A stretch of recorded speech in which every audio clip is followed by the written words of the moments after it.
now, our feature presentation. Hello, everybody. Welcome to Focus Testing, a podcast about movies where we make a movie. My name is Tristan Miller, and joining me today is Tyrone Thornhill, a comedian. How are you? I'm doing very well, Tristan. How are you doing? I'm doing well. I noticed that you have a Marvel shirt on. Are you a big fan of that cinematic universe? I do like the cinematic universe, but I'm an old school fan from back in the day. Comics, cartoons, toys, video games, all the whole nine. I mean, I still read X-Men comics and stuff like that. But yeah, today I did the new Blurred Order is a weekly show that I do on Saturday. Shameless plug. So I was dressed for the occasion today. Sick. That's great. Yeah. Who's your favorite X-Men then? So lifelong Gambit, but Excellent.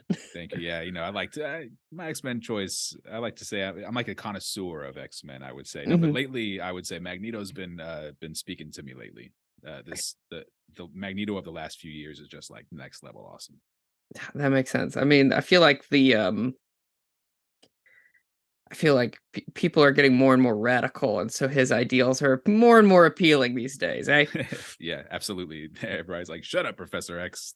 Time to take the next step." Yeah, unintended. That's as a nerd one. Yeah, that was very fun. So other than the Marvel movies, what kind of movies do you go out for? And then also, second question that I always ask everybody is, what was the first movie you remember seeing in the cinema? Yeah, so for the first question, I just love movies, love film, and I'm somebody who does really enjoy the MCU, but also, I'm not going to sit here and argue that they're like on caliber with Oscar-winning movies and Sure. things like that.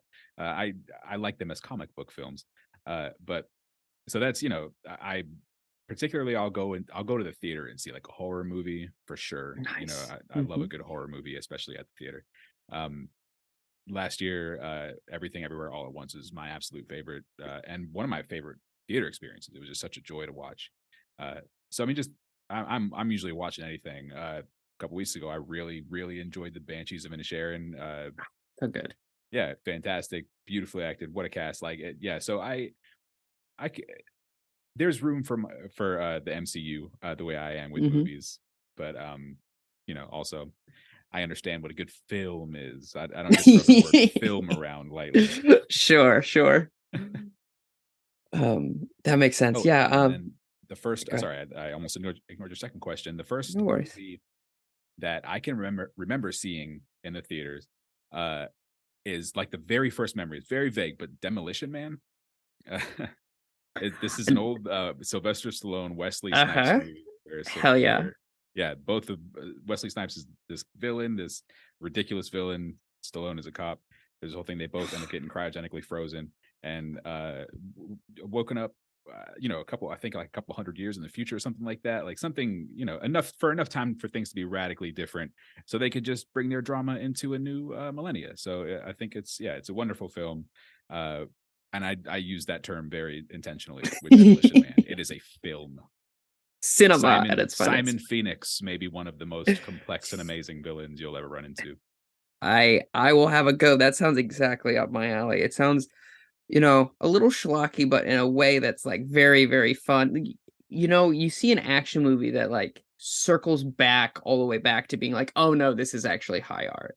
Yeah, what we're doing. This one, it's one of my favorite takes on the future because it does the whole like futurism thing. Oddly prophetic at times, and I joke about it being like a good film. It's really not. Like when you objectively, it's not a great movie, but it does hold a dear place in my heart. And I think I honestly think it's aged well because of its very cynical take on the future. And then of course and then you have like Sandra Bullock's in it. I love Sandy. Yeah. I don't know who this one's for, but Rob Schneider's in it. Oh hell yeah, dog! That was the early Rob Schneider days. Yeah, it was fun. See, now we're cooking, because I wouldn't have all the names that you could have said. I would not have imagined Mr. Rob Schneider. Yeah. Whew. Okay. Yeah. So that's great. And you're from Florida, right? Is that or? So Jacksonville, Florida, I consider my hometown. Mhm, mhm. Moved around a little bit. I grew up mainly in California up until I was Oh, right on. 13, Mhm. and then I spent the majority of my life in Jacksonville, Florida. Actually born in Boston, Oh, uh, and even lived in Ipswich, England, for a couple of years. wow, a world traveler. Did you see Demolition Man in Florida or in This would have been in California? California. Yeah. I were you in anywhere near Los Angeles or Yes, actually. okay. So grew up in the Valley, Oh, and nice. yeah, and that movie is actually set in LA, if I'm not mistaken. Mhm, There like earthquakes and things like that. Earthquake was a big thing to bring up around those times, especially after San Francisco. I think it was 92. I think mhm, Demolition Man came out in 92 or 93.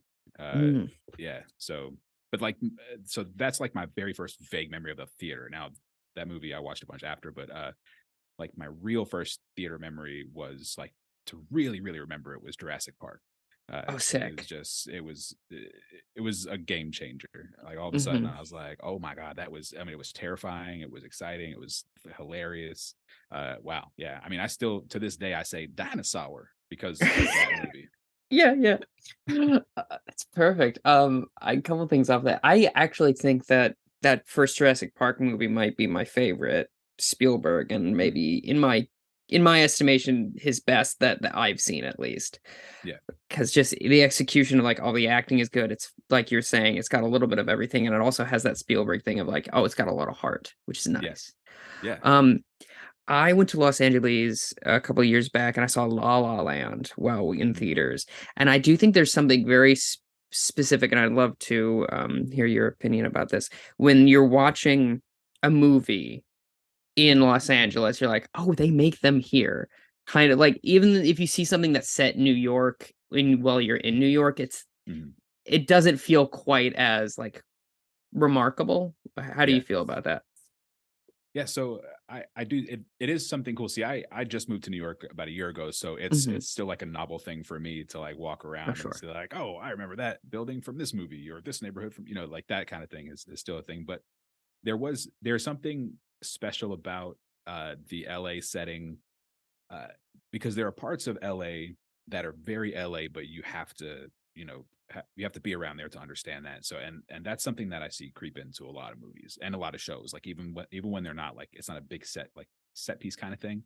Hmm. Um, my biggest example of that, there was this movie, or not this movie, this show about these two cops, Southland. It was called Mm-hmm. Southland. It was an underrated cop show back when every show was a cop show. And Yeah. it had the guy who plays Commissioner Gordon in Gotham, or played Commissioner Gordon in Gotham. He was one of the leads, and it was a cop show, so it was like, oh, all the bad neighborhoods, but it was so LA. And so Mhm, they were mhm. always around the LA River, and they were always doing like, but in like the bad parts of it. And you could see these, these really hole in the wall donut shops, and just like little things where you're like, oh, that's cool. So yeah, it's I see that and feel that for LA. And even in a movie like Demolition Man, when you're like, look at this future LA thing, it's hilarious. But I don't know. I'm really digging the New York vibe though. I feel like, Yeah. yeah, I feel like New York takes the cake on that one. Yeah, that is true. When you do go, when you're on, what is it, like, not 14, like 23rd, and you get out and it's like, "Oh, that's the Daily Bugle from the Spider-Man movies." Yeah, You're just like, yeah, "Oh, that's the Flatiron." Sick. That is yeah. great. And as a comic nerd, that's a big thing Mhm. too. It's like, Have you gone it's everywhere. Yeah, every have you time I'm gone to on the Bleecker pizza Street. shop yet?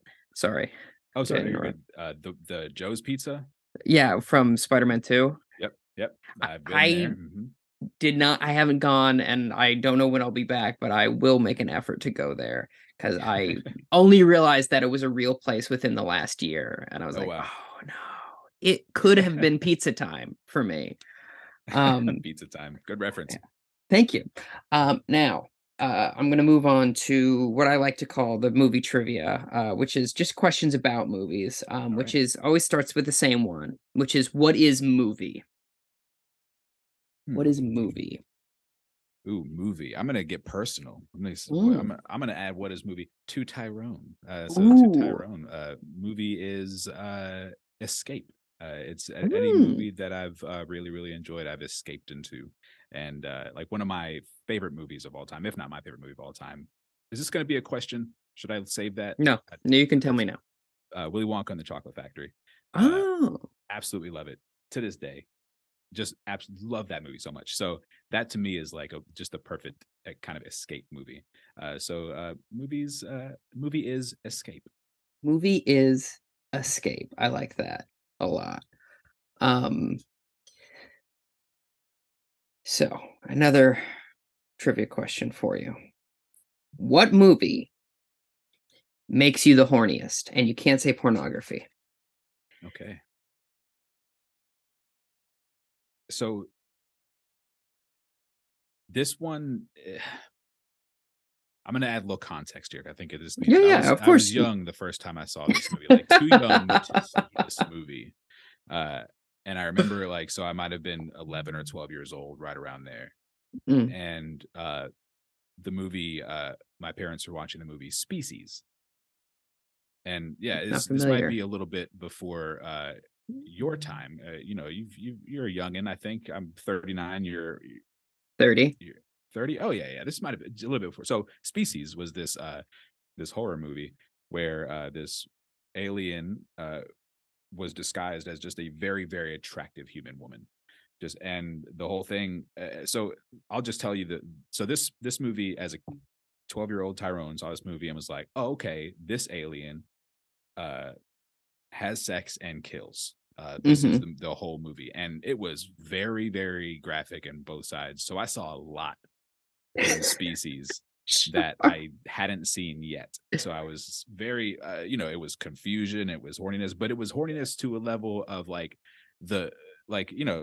I think most people kind of start creaking the door open, and that's kind of how you are. You're just kind of little creaks at a time. Somebody kicked the door down, and it was just this draft of horniness that overcame me as a 12-year-old. So I have to give it to Species for that reason. Sick. Oh, I like that a lot. Oh, a draft of horniness. That's very good. So what, and you might appreciate this because I also just recently saw Everything Everywhere All at Once.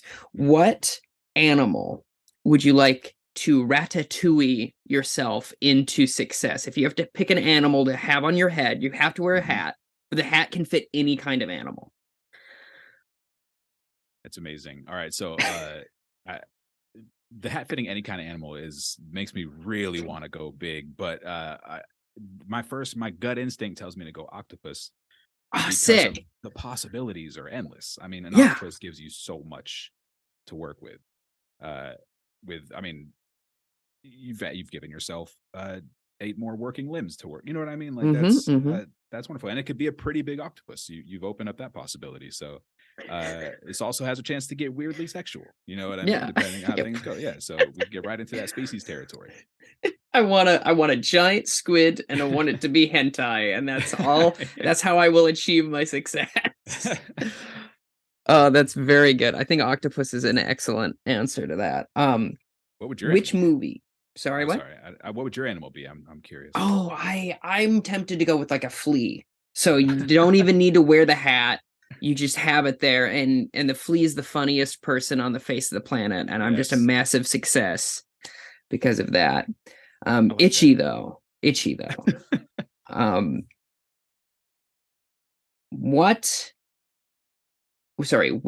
movie has the most likable villain to you? The most likable villain. I love a good villain. I'm such a big fan of a good likable villain, and there is a list. There's an absolute list. So the other day I was reminded of Death to Smoochie. Can I tell you? Great movie. Amazing. Absolutely amazing. Such an underrated movie. The comedy is just perfect. Can I tell you something though? I watched it free on YouTube. Go watch it on YouTube for free if you're listening to this. I did a review for it, for a shameless plug for me, the Substack, where you can also listen to this early. But in my research for it, Robin Williams is up for a Razzie for that performance because everyone's like, he's so unhinged, and I'm like, yeah, if you want to see Robin at his most, it's that. But I think it fits the tone of the movie perfectly. Absolutely. but he lost to Hayden Christensen for Attack the Clones. And I was like, how dare you come for two of my boys in 1 year? Damn. Yeah, that I can see that being a tough year. I didn't realize those came out in the same year. I know. That's blowing my mind by itself. But also that somebody doesn't appreciate Robin Williams' performance in that movie, because I was just going to give him the nod for like one of my most likable villains. And it's because of how unhinged he is. He's so sick of it, and he just cannot take it anymore. It's I love it. And yeah, Robin Williams should get the Razzie thing. I did not know that. And I've got to talk to somebody. I got to write a letter or something. This is ridiculous. How dare you? Can we posthumously remove that? Can that be stricken from the record? I would also say, like, his performance in that, not to get too deep in the weeds here, but it is a podcast and that's what they are. It's just raw hate and frustration, and because of that, it really, despite being so extreme, is really sympathetic, because we all had a moment where you're just like, I want everyone to die, like, I'm so angry. And there's a moment where he's about to light himself on fire and the girl convinces him not to, and then Edward Norton, who is perfectly cast. Yes. Oh, I love to hate that man. He's across the street and everyone rushes across to go see Smoochie, and Robin the camera pans up and he screams into the heavens, "Why?" And it's the funniest thing. Ugh. So good. Just so good. And it works because we know Robin Williams is like a really good dude. Like, you know what I mean? Like, that's a good person who understands the absurdity of being that much of a shit. Yeah, absolutely. Since you are as a blurred as self-described, what Star Wars character do you want them to never make a Disney Plus series about? I wish you would have asked me this a year ago, so I could have said Boba Fett. I would like to. I'd like to take that one back, but so I guess it's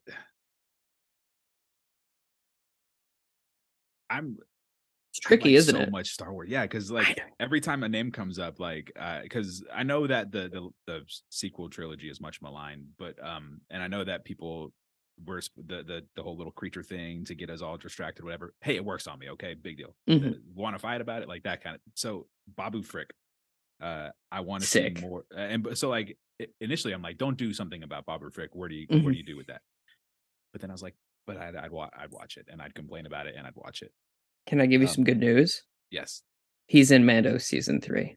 I saw him in the trailer. Very, very happy about it. And so I'm hoping that's going to be a fun little. But I need to answer your question with something. I would hate for them to do a C-3PO show. Oh, I got bad news for you. Hey, you should know Droids, the animated series Droids. The animated series, yes, hated it. Oh, really? I did not like it. Near and dear to my as heart. A kid who loves the droids, like R2 and C-3PO. As a kid, when you're watching it, like they're kind of carrying you through the movie because they're just doing their silly droid thing. But I feel like C-3PO needs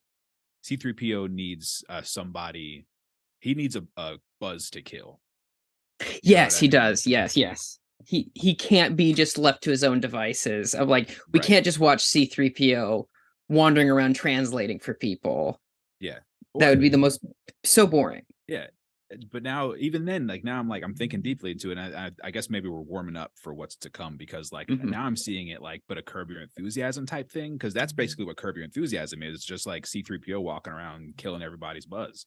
So that could work in the Star Wars universe. It's pretty good. By the way, your phone keeps going off and buzzing a little bit. Is it? I think so, if it's on the table there. Thank you very much for letting me know that. Yeah, no worries. You're very popular. Congrats. Freaking group chats, man. I tell you, I'm in like 3. I can't do it. It's too overwhelming for me. If I want someone to see something, I will just DM them. Too much.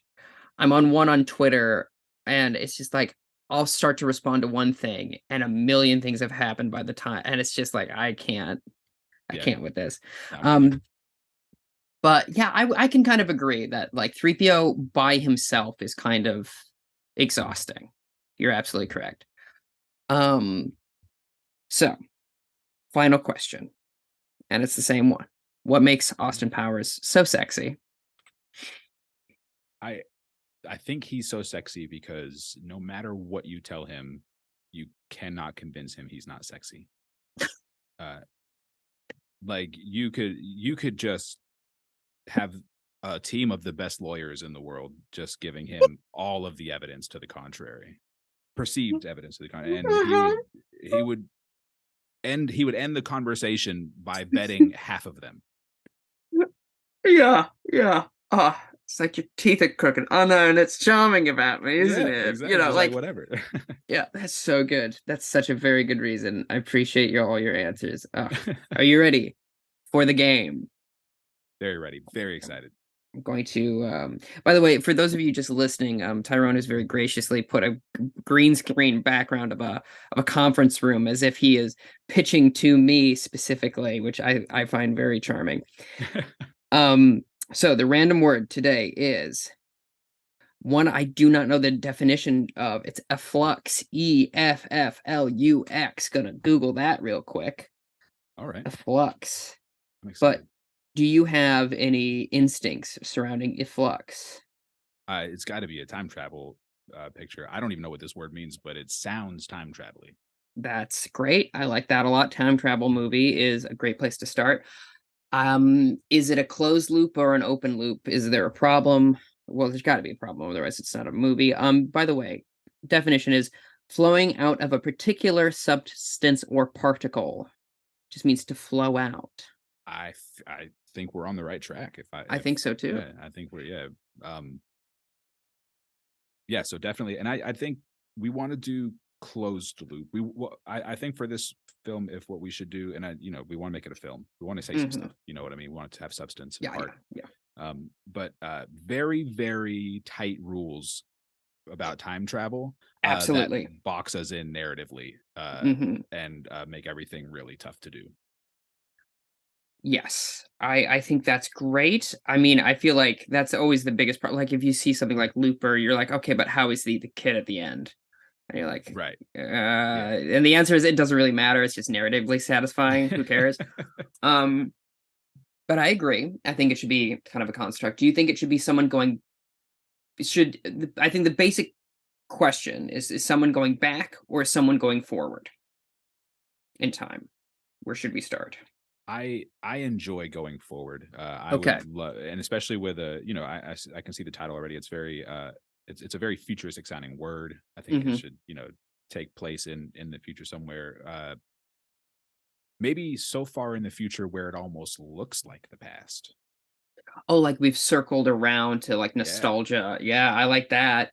Ooh, then how about this? It's like 19, sorry, not 19. It's like 3008 and what's popular is 90s fashion. Again, so we get that 90s nostalgia that's creeping up right now. It's hot right now. That 90s show, it does pretty good. Everyone's hungry for it. So I think that's a great place to start. Oh, and how about the thirst for this nostalgia, the absolute the phenomenon that it is starts to break down, like it just like it becomes it just runs rampant, right? Almost to the point where that nostalgia ends exactly like that society did, which is spoiler alert for the sequel. We'll get to our own destruction in the third movie. That's how we'll open the third movie. But yeah, it's a history's doomed to repeat itself sort of story. I like that. I like that a lot. So to that end, I know we said we want to go forward. I think if we start in the future, and what about this? Someone is trying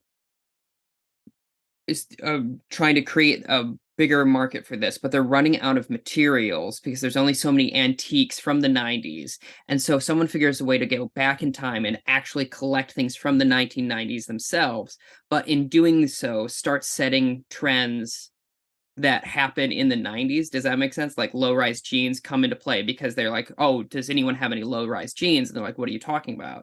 And it's almost like a Forrest Gump sort of situation as well. I like this. I do. I like this as I like the collecting angle too. I think that's Hmm. fun. They accidentally start the Beanie Baby thing, because that came out of nowhere. I like, again, kind of a Forrest Gump, they're everywhere sort of thing. Yeah, all of those big moments in history. Like there's some Hmm. like weirdly done found footage video of of our guy like running past the Capitol riots because he was just like trying to Yep. collect something. It's like my Absolutely. He's somehow at Waco. Ugh, bad. what am I gonna do with this? Yeah, so I like that as a premise. But what I like that as like, should this person get into like little spots of trouble, do you think? Or should it be a big overarching issue? You know, this question I think has uncovered a flaw in where we started this thing. Mm-hmm. I think I'd like to retract and maybe we should go to the past and make it make it set mostly in the past because then we could have fun with the butterfly effect thing because I would like to see him get in Mm-hmm. what you called spots of trouble, Mm. but that end up becoming through the butterfly effect tidal waves of trouble. I what about this? To that with yes, and I think that the main spot of trouble would be trying to specifically get the Beanie Baby thing on board. And so this person, they work really hard to get it with them all, worth so much money. And then in this alternate timeline, that bubble doesn't burst when it does in our timeline, but going back to the future by creating all of this Beanie Mania devalues all of the stuff he already had. Does that make Oh sense? wow, okay, I And like it's it. kind of Yeah, like an ironic sort of Twilight yeah. Zone-esque thing. What do you think about that? I like that. I like that because I could see the scenes because with the Beanie Baby thing, I feel like the reason why it failed is because nobody started the Beanie Baby sell off. There were people who would like have paid a Mhm. lot of money for Beanie Babies, but everybody was just like one more year, and it'll be valuable. You know what I mean? Like, no, Yeah, what if yeah. somebody just started selling them? What if like he just started selling them because he's Mhm. like, and then just kicked off the Beanie Baby and then became like the Beanie Baby mogul, the Mhm. Beanie Baby billionaire because alliteration Yes. and then just like yeah everything changed from that point on. I like that a lot. Okay. So what I like that a lot. Yes. Beanie Baby Billionaire is perfect, by the way. It's telling me we have 10 minutes on this call left. Okay. So I would say that's definitely the main thrust of it. So when he gets back to the future, I am assuming like somehow the Beanie Babies have become less valuable. Like, right? Yeah, Because the market came and went, or what do you think? I would say yeah the market came and went, but I feel like the creator of Beanie Babies turns out that that person was just a real piece of shit. Like so it tanked the market completely. Like every Beanie Baby was made with hate and malice, so like they were no longer viable in this market. Okay, I like, you kind of just said something metaphorically, but I do like this idea of Ty. His name is Ty, the Ty company. Yeah.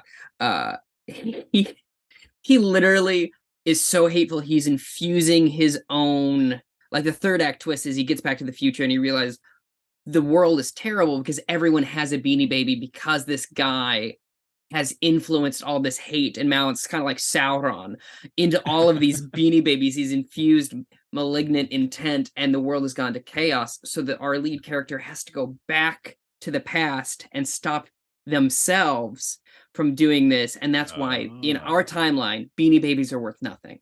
Yeah, thus the paradox is created too, Yes. because if you got to go back and stop yourself, then how do you get to get the future in the first place to go back and stop yourself, and how Hmm. does that? Wow, right? We pretty much broken all the laws of time travel, For sure. and this is exactly what I wanted out of this movie. That's wonderful. Yeah. And it's all done from greed. And that's saying something, it's We're saying a lot.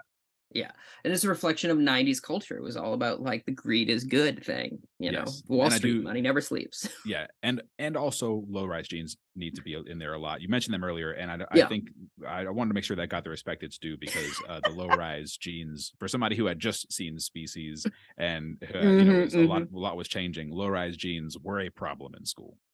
That is absolutely understandable. So I think we solved it. Who do you think we should get to direct it? This seems like a good Ryan Johnson vehicle. It does. He did do Looper, and he is like aware of this sort of thing. And I But think he would also, be keen. yeah, but also like just kind of a disregard for the rules when it suits him.